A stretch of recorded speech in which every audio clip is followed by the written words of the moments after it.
Good morning friends. आज मैं आपको एक ऐसी बात बताने जा रहा हूँ जो एक बिजनेसमैन जो होता है और एक नौकरी पेशा व्यक्ति जो होता है, उन दोनों में डिफरेंस क्या है। नौकरी पेशा व्यक्ति एक उस शेर की तरह होता है जो पिंजरे में कैद होता है, और व्यापारी व्यक्ति या जो बिजनेसमैन व्यक्ति होता है वो क्या होता है, वो होता है उस शेर की तरह जो जंगल में रहता है। दोनों में डिफरेंस क्या है? जंगल में जो शेर रहता है उसका रहने का जो तौर तरीका है वो बिल्कुल डिफरेंट रहता है, और जो शेर जंगल से अलग, कहने का मतलब एक पिंजरे में रहता है, उसमें क्या अंतर होता है? उसमें अंतर ये होता है कि जो सर्कस में या पिंजरे में कैद रहता है उसको टाइम टू टाइम खाने को मिलता है, टाइम टू टाइम घूमने फिरने सोने को मिलता है। लेकिन जो जंगल का शेर होता है वो पूरी तरह से आज़ाद होता है, और उसकी आज़ादी ही उसके लिए सबसे बड़ी चीज़ होती है।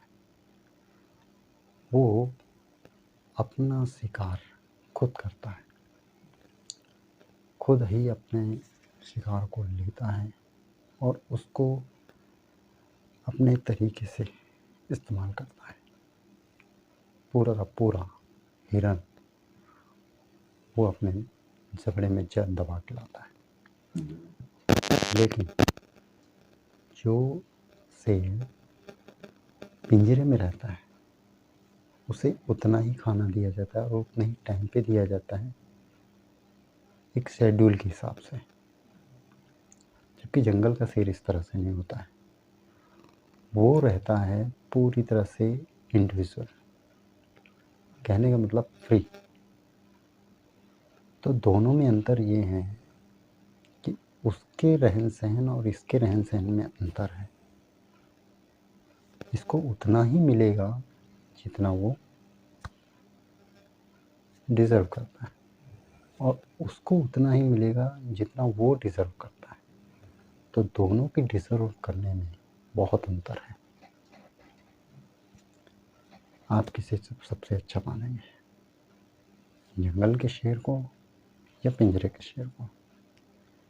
इसकी लाइफ कंफर्ट जोन में है, जबकि उसकी लाइफ एकदम फ्री, वो अपनी मर्जी का राजा होता है। जबकि ये डिपेंड है दूसरों के ऊपर। दोनों में बहुत अंतर है। तो जिस तरह से ये शेर का एग्जाम्पल मैंने आपको दिया, उसी तरह से हम इंसानों के लाइफ में भी होता है। हमें कुछ बाउंड्रीज बनाई दी जाती हैं अगर हम नौकरी करते हैं तो, जबकि बिजनेस करने वाले के पास कोई बाउंड्रीज नहीं होती है, वो अनलिमिटेड होती हैं। उसकी इच्छाएं, उसकी जो डिज़ायर हैं वो अनलिमिटेड हो सकती है। जबकि नौकरी पेशा व्यक्ति क्या होता है, वो एक संकुचित रहता है, उसका एक दायरा होता है जिसमें वो अपने आप को रखता है। तो दोनों तरह की लाइफ में बहुत डिफरेंस है। इसमें वो ज़िंदगी भर स्ट्रगल करते रहेगा, और जबकि एक बिजनेसमैन व्यक्ति एक समय के बाद अपने आप को फ्री कर सकता है। स्ट्रगल उसमें भी बहुत होता है, लेकिन उसमें एक टाइम लिमिट होती है। 5 से 10 साल के बाद एक बिजनेसमैन टाइप का जो व्यक्ति होता है वो अपने आप को पूरी तरह से फ्री कर सकता है। जबकि इसमें ऐसा नहीं है। इसमें आपको एक लिमिट की सैलरीज मिलती रहेगी और उसी के दायरे में वो रहेगा। तो ये डिफरेंस होता है एक नौकरी पेशा व्यक्ति में और एक बिजनेसमैन व्यक्ति में। ये डिपेंड करता है आपके डिज़ायर के ऊपर कि आपको कंफर्ट जोन में रहना है या कुछ आपके सपने हैं जिसको पूरा करना है। It's your choice. Thank you.